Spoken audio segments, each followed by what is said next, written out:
Rate me. Rate me, my friend. Well, I wasn't expecting that. In episode 93, the second part of our end of year review, we talk about our favourite drams from the past year, funnily enough. Yep, and we try and choose just one favourite from over 50 plus whiskies. Wish us luck. And check us out on our social media accounts for some extra, stuff, pictures, pixels and certain arrangements. At Whisky and Things Podcast on Instagram and at Whisky and Things on Facebook and Twitter. And look, it's been a couple of weeks now since Spotify started doing their own ratings. So hopefully you figured it out now. And give us a rating. Give us a rating on Spotify or on any of them. It always helps us out. So please give us those 3 to 5 stars, ideally 5-star ratings, because it really makes a difference. Thank you. You're listening to Whisky and Things with Nick Kent and Dave Giles. Wow, what a fun and exciting show we had last week in episode 92 of our 92 episodes we've done. This is the second part of our 2-part extravaganza, everyone. I'm sure you can hear the party that's going on. Excitement. Absolutely. This is the Whisky and Things Christmas party. I've just finished my cheese and wine. Well, it's a work meeting after all. It's a work meeting. This is a work meeting. Absolutely. So we've finished the cheese and wine. Now we're having the whiskey in our work meeting. We're out on the terrace. Yeah, absolutely. For those of you who don't know, this is episode 93. Yes, 93. Of Whisky and Things, and I am Dave Giles. And I'm Nick Kent. Yes, But, I went off on a tangent there for some reason. Well, yeah, but it was a good tangent. I just wanted to bring it back in slightly. Yeah, rein me in, Dave. God, I'm an animal. What's going on tonight? Oh, mate, it's all the wine and cheese you've had, that's for sure. Yeah, it's that 1.5 drams of Cotswolds I had in 92, which has just sent me off the rails. Off the rails. There are rails, and Nick's not on them anymore. Oh, mate, the rails are out of sight. I am west or east of the rails. Off the rails? Yeah. Oh, that's really tickled me. Wow. So we talked about our guests last week and bits and pieces. And this week, we're talking about the liquid, the actual liquid. We've done a lot of whiskies. I've listed them all, Dave. I'm guessing we've done about 50 odd. More than that, because we've done multiple. We did 4 more. in 91. Absolutely. And we've had guests on, and we've done many, like Shivers. We had David Robertson on. We had, we did 3 with him. That was over 2 episodes though. But, when Billy Abbott's on, we're doing multiple, like 3 or 4. Absolutely. So I reckon like 60 plus. And Julie, both of them, that was 70, multiples. 70 plus whiskies, I reckon. Absolutely. It's not bad, is it? Especially we should really know what we're talking about by now. Well, you'd think so. The thing is, though, Nick, when you sent me this list, all I was thinking was, that's a good. That was good. That was good. That was good. That was good. Oh, yeah, I remember that. Oh, yeah. That was good. That was really good. The only one I didn't is when I got to Ardmore Legacy, and I was like, I'd forgotten we'd done that. But I'm sure it was lovely. But Did we do that? Yeah, episode You're right, 49. I can't remember that one. Episode 49. Yeah, we even did Jack Daniels. We've done them all. Yeah. See, I remember that because we did all the different cocktails. I remember that. That was a good night. We had a got good pissed night that night, doing didn't that. we? Yeah, that was a fun. At least we had fun. Which is what drinking should be about. So therefore, it was a good episode. I don't look at that and think, oh my God, we did Jack Daniels. I look at it and think, that was fun.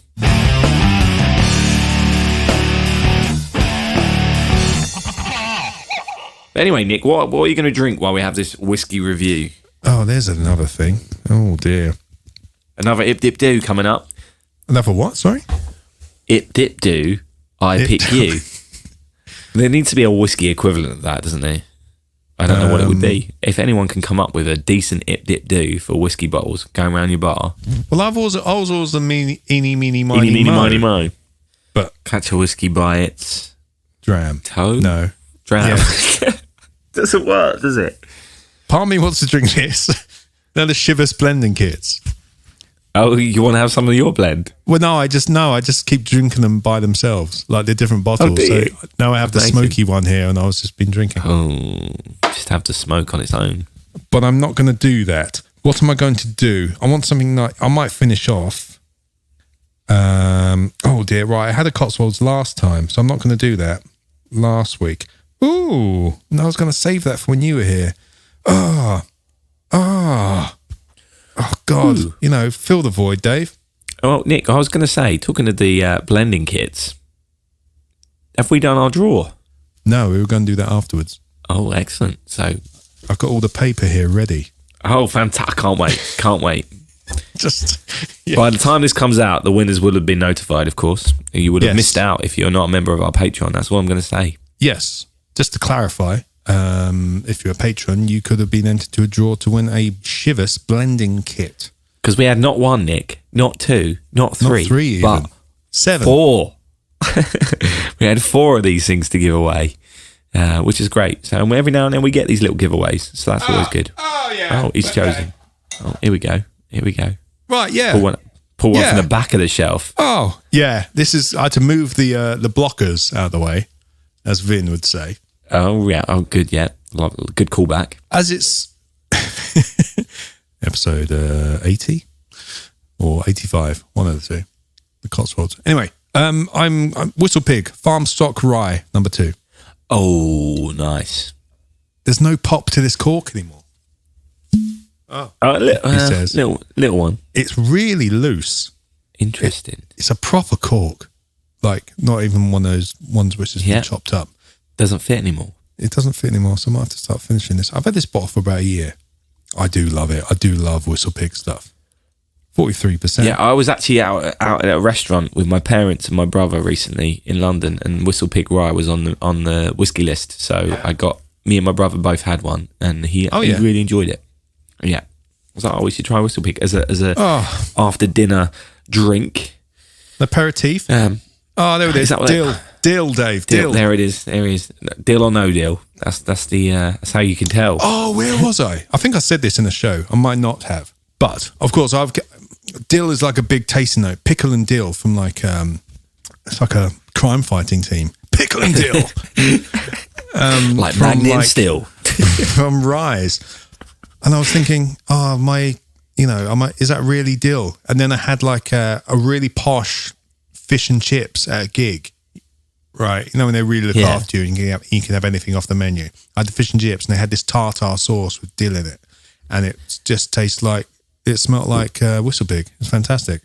So your tartar sauce had had tasting notes of Whistle Pig. Of Whistle Pig, yeah. I gave the tartar sauce tasting notes. Amazing. No wonder the band doesn't hire me anymore. They don't know what to do. Nick, the bass player, the one who gives his tartar sauce taste. Tartar sauce tasting. He starts talking to his taste. I wasn't even talking to anyone in the room. I was just staring at the sky going, yeah, Whistle Pig. Beer batter. Amazing. So you didn't ask that was wonderful. Anyway, that Farm Stock Rye we did in episode 73, everyone, if you want to go check that one out. I am also having something we had earlier this year, Nick. Yes! I have got, from my advent calendar, Samuel Gelston's, single pot still, the Pinot Noir cask finish. Pinot Noir? Pinot Noir, sorry. Pinot Noir. Pinot Noir, mid-sized car? Mid-sized car, Pinot Noir, absolutely. Pinot Noir, caviar? Absolutely. If you may remember our St. Patrick's Day episode. Was it really St. Patrick's Day? God, that was... Yeah, we did Irish. Remember, we had them on for St. Patrick's Day. Wow, that's very organised of us. And Johnny. Very organised of us to have a Johnny Neal. Yeah, I remember. That was a good episode. It was a great episode. You haven't actually put it on our list. I have. Oh yeah, episode 52. There it is. There we go. And I'm going to go and say that in terms of value for money, that was my best whiskey of the year. Really? Oh, yes. What, it was about 25 quid, wasn't it? 20 quid. 20 quid. Yeah, that was ridiculous. Yeah. Oh, mate, yeah, you're completely the whiskies we had, that. It was four different varieties. I don't know if we had all 4 on the show, actually. I can't remember if we did a couple and then a couple for Patreon. Anyway, We had 4 different to try, and they were all about 20 quid a bottle. I think one may have been 22 quid, one was 20, and all of them were ridiculous value for money. Yeah. No, they like were. if someone had, yeah, and pretty special too. Like you pull that out, they'd be like, "Oh, what's this?" Because you can't get it everywhere. No, so no, exactly. And so, to put it this way, when I have people come round, I whip out the Samuel Gelstons, and I whip out, I don't know, Westland, like of my collection, or maybe a Cotswolds, and so I've got expensive ones, and I Breen because I think it's quirky, and one of the ones I always get people to try is the Gelstons as well, and I say which one's the most expensive, which one's the cheapest, and people don't, you don't necessarily taste the Gelstons and think that's 140 quid less than the Westland. Yeah. That they're then having. It's a good whiskey. It's a really, really good whiskey for the price. And I know we've had other good value whiskies, like I thought the Shackleton was a great whiskey for its price as well. I was going to bring up the Shackleton as my my high street go-to, just really good whiskey for the price. Yeah, but also when we did Chivas blending kit, we mentioned how good that was. The Chivas 12 was a great whiskey for its price. You cannot argue with it at all. It's a great whiskey for its price. It's solid. That's the word we used. But I think the Gelstons is something a little bit different for the price as well. I think and that's what I liked about it. I think it would definitely, for me, when I've talked about whiskey and what people should try, it's one that's been on the tip of my tongue of people to say, "Oh, you should try it," because for value for money, it's amazing. No, you're right, man. When did we do that? It was episode 52. 52. Yeah, Patrick's Day. Am I going to have to list all these in the... No, just go to our archive. Yeah, just go to the archive. That's what the archive's there for. Everything we're mentioning. Yeah, just put the link to the archive. Whiskeyandthings.com. There's an archive. I'll put the whiskey thing. What, the link? Yes, the link. Whiskey! So I got a couple of other highlights looking at this list, and one's an interesting one because probably, again, it's good value for money. But in terms of drinking experience, the Dalwhinnie Winter's Gold from the freezer. Yeah. I was going to bring that up again. From the freezer is a fantastic experience, and it's made us try that with other whiskies. I know it doesn't always work, but with that whiskey in particular, it really works. It's such a pleasant way of drinking that whiskey. It was like ice cream and peaches, and it was, especially with the cold glass, with the frosted glass and stuff. Yeah, absolutely. It's wonderful. I know my brother does it. He keeps his in the freezer. Yeah, I know I've got a couple other people who listen. Louise, she's got one in her freezer. Yeah, it's such a great thing to do, in my opinion. It's the kind of thing. Again, it's on offer. You can get it in Tesco for another supermarkets. It's always like there. You see it on offer, you pick it up. It's a great one. Let me look through this list. What else we got going on? What else we smashing here? Bladnoch, Samsara. Yeah, see, I can't remember whether that was any good or not, Nick. I'll be brutally honest. Red wine cask from California. That's one you clearly had a bit of it since. Well, that's a year old, right? Yeah, I don't think I've gone back to it since though. Really? Yeah, I've loved it. It's a good cork. Yeah, nice. Good big square decanter style bottle. I do love a good bottle. But yeah, I love Bladnoch. Teeling single grain. That's another one I really enjoyed. Again, I can't remember it. That's one I looked at the list and thought I can't remember that, but I do remember that whenever I've had Teeling, I've really enjoyed it. Yeah. But the thing that gets me is there was a period in the middle, Nick, of this list where whenever I liked something, if I liked it, I bought it, and I didn't buy a bottle of the Teeling single grain. He goes quiet if we got someone on. Yeah, but it makes me think that it didn't I wasn't. Oh my God, I need to have a bottle of this right now. But it may have been just before I got to that point where I was doing that. But we did do it with Great Drams. I did buy a bottle of Great Drams as soon as we had it. That's another one I really like. Before then. The Macmira Bjorksav I bought for my brother as soon as we had it. I was like, oh yeah, that's amazing. Not available anymore. When we had the Chivas, I think I had the 13-year-old rye and I loved it, or the Mizunara cask. I can't remember which one I bought, but one of those two I absolutely You bought the rye because you preferred the rye, the 13-year-old rye finish cask, and I preferred the Mizunara cask. That was absolutely. There we go. 64, everyone. And then when Whiskey Baron and when Vin PF came on, I bought both of their whiskies. You did. because they were so good. I was like blown away with how good their whiskies was. How much I really wanted to buy the Quiet Rebels Nickneen.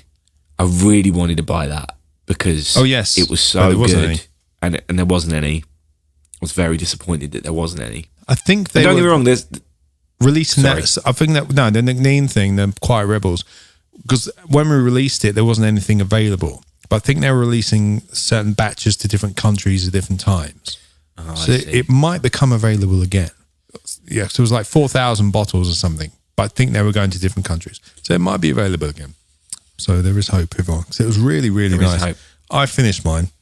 Yeah, on the night when I was just relaxing, watching the movie. Like, But how good were the whiskies we drank at the Cotswolds as well? I mean, we both bought a bottle. Oh yeah, absolutely ridiculous. And I know we wouldn't have. Can't imagine us going there and not buying a bottle, because I think that's what you do when you go and visit a distillery. But have you had much of that since?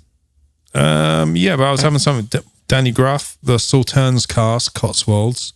Absolutely love it. Absolutely love it. I'm about half a bottle down on that. So yes, smashing that.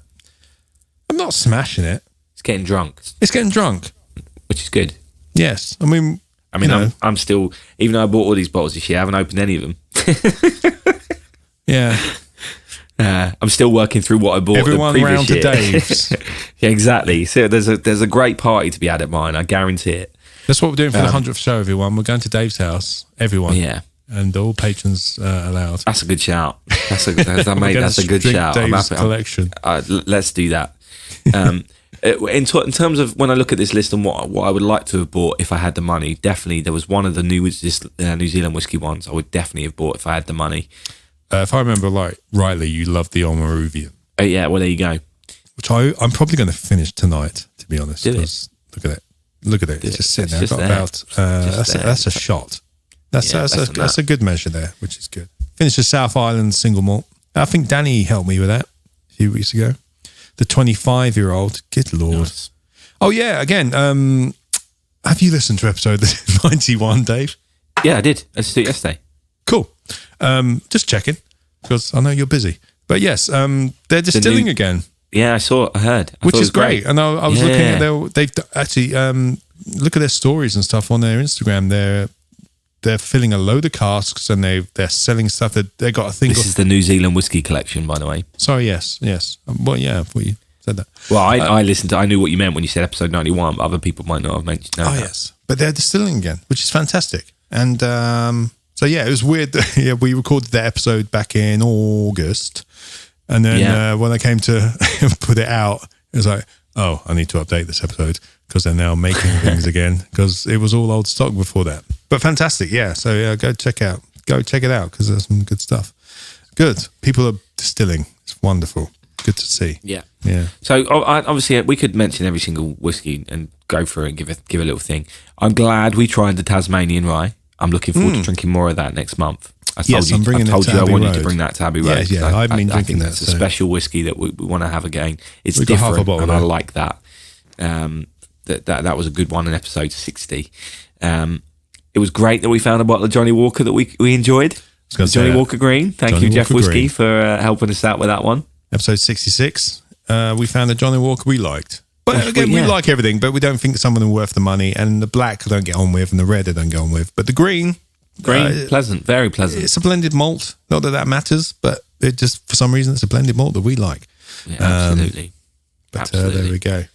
And I mentioned this at the end of last episode when we talk about Irish whiskies, which I think, when in the last episode I was drinking a Tullamore Dew, which was okay.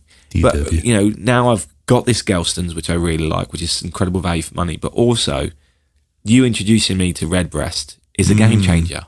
That both the Redbreast 12 and the cask strength edition of that 12 are amazing. They're both phenomenal drinks. Yeah. It makes you want to try the 15 and the older ones. But why would you... I mean, Jameson's is great, but why would you ever buy Jameson's when you can get a Redbreast? I know it's a bit more money, why would you buy Jameson's when money.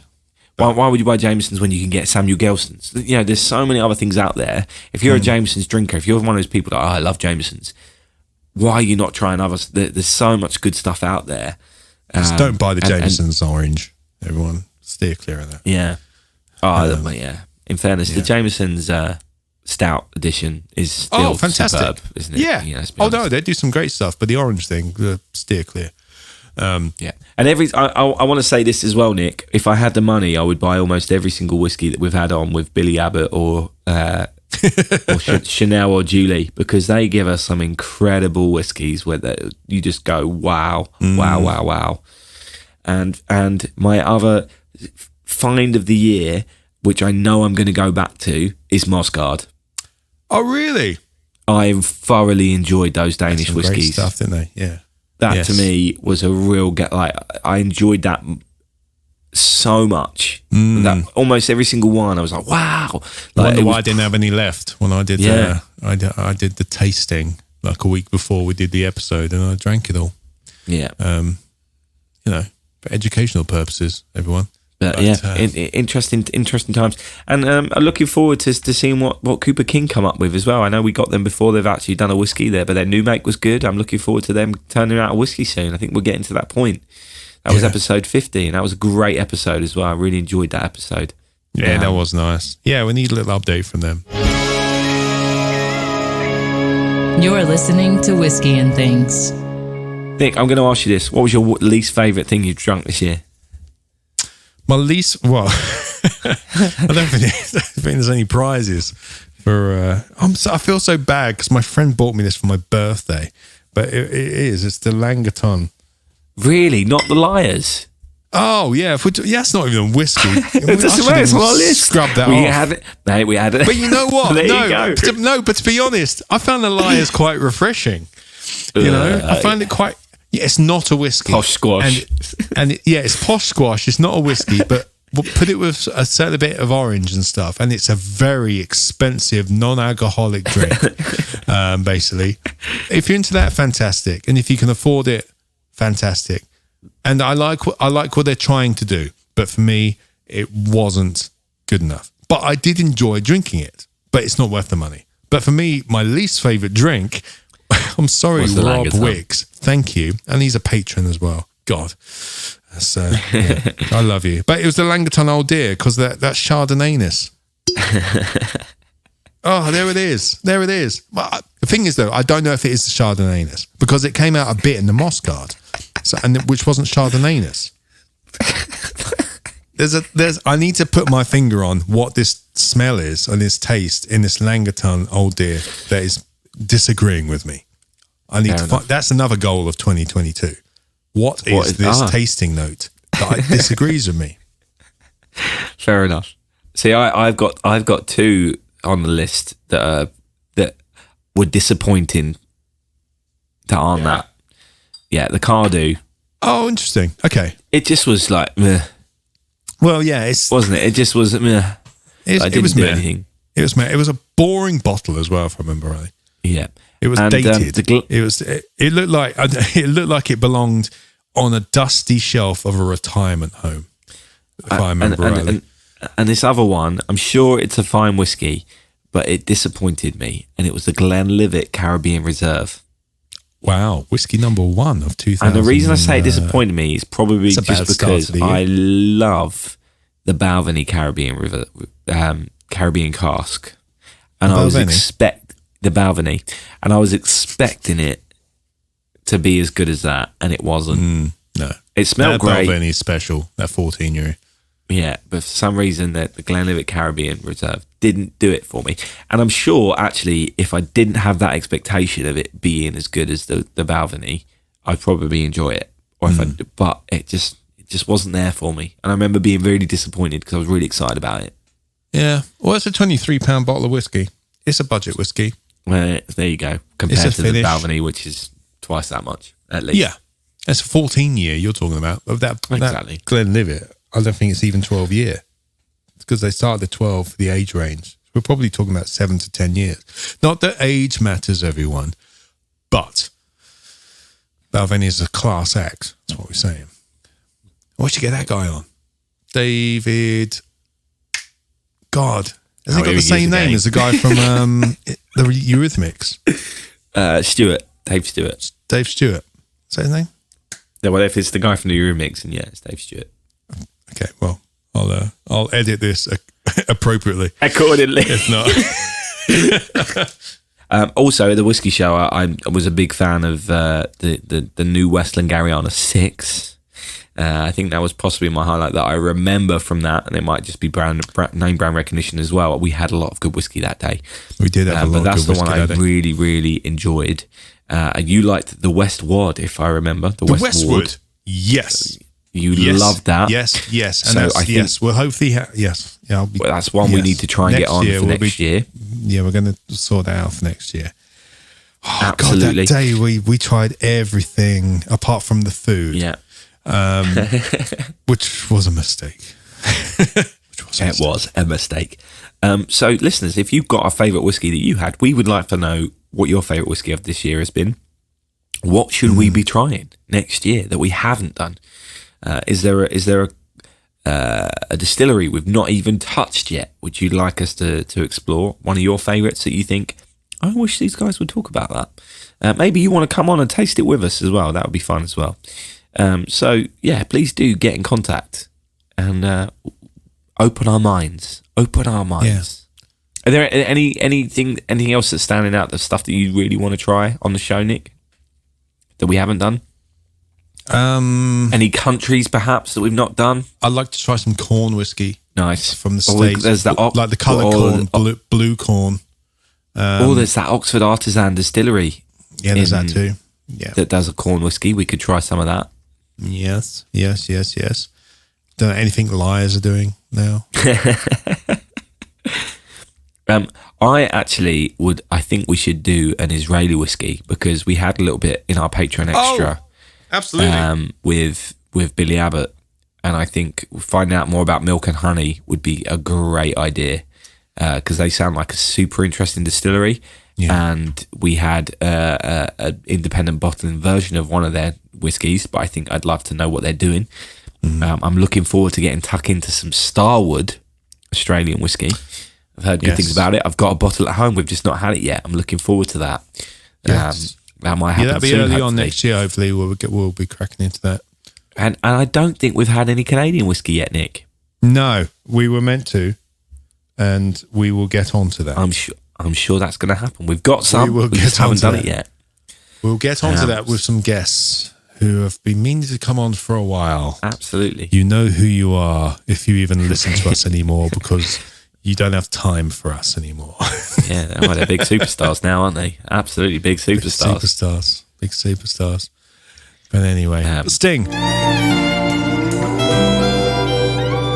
You're listening to Whisky and Things. Right, Dave, it's time to try. One day, Nick, I've said this before, one day you're going to say Sting, and Sting's going to come on the show with us. That'll be amazing. I reckon he's a whiskey man. What do you reckon? What do you reckon Sting's favourite whiskey is?